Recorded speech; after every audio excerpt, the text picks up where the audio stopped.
Hello mga katakumpay. So yan nga pala.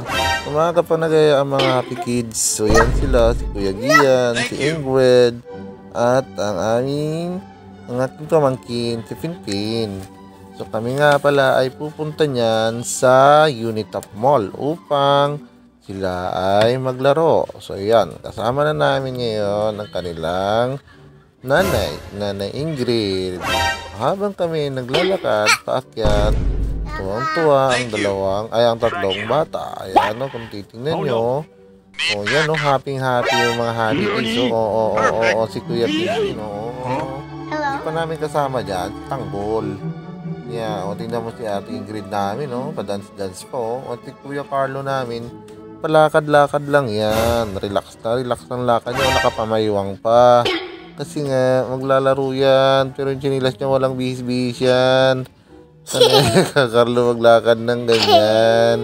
Kaya nandiyan na kami sa loob ng Unitop Mall. So sasakay na yan sila ng escalator. Ay, di pala. O yan, dito kami dadaan pala sa kabila. Kasi nga, nandito yung kanilang palaruan ng mga kids. So yan, dito kami. Punta na kami dyan. So nandito na yung dalawa. Oops, nadapa si Ate Ingrid namin. Oops, sumasayaw na si Kuya Carlo namin, no? Oh, excited na yan. At mamaya lang makikita nyo dyan, napatigil si Kuya Carlo, may tinitingnan.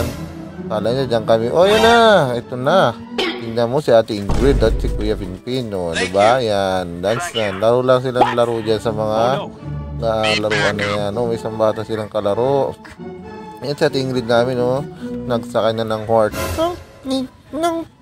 Yan. Ikaw yan, o. Yan, o. Tamo, nakikisali na siya sa voice over namin.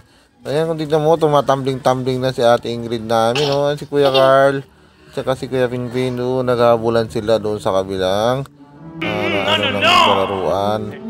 Yun, pumasok na sila doon sa may, ano ba yan, Kuya Lo? Shoutout nga pala dyan sa mga ay palaruan na yan, yung mga nag-manage dyan, sila ate, ano yan. Mabait po yan sila, napaka sa mga bata. So yan si Ate Ingrid namin. Diba? Ayun niya akong patulong. Si Kuya Carl nagpadulas. Ayan, ang lalaro sila. Diba? Si Ate Ingrid, tumalo na doon sa mga balons. Nawawala si Pinpin. Saan kaya napunta si Pinpin? Ayun, si Pinpin pala sa kabila. Nagpadulas-dulas na. Ayan, diba? So, mga kids dyan. Diba? Oops. Bilis-bilis si Pinpin umakyat, yan. Sa mga gusto sumama, punta lang po kayo dyan. Or sa mga gusto makarapunta dyan, punta nyo lang po yan sa may Unitop Mall o sa Princesa City. Yan. Murang-mura lang po at saka enjoy yung mga bata. Opo. So yan na. Pumasok na sila ni Kuya dyan. Yan sila sa may jumping na yan. Ayan, Ate Ingrid natatakot siya. Yan. Tingin nga pala dyan kasi may mga at saka nakamidyas yung mga bata. So yan. Kapag wala kang dalang midyas, pwede naman bumili. Meron naman silang binibenta dyan bago papasukin yung mga bata. Nga pala kapag may kasamang bantay, pwede naman, kaya lang additional lang ata. Yan. Wait lang naman. So yan, talagang enjoy yan sila. Hanggang dito na lang. Thank you.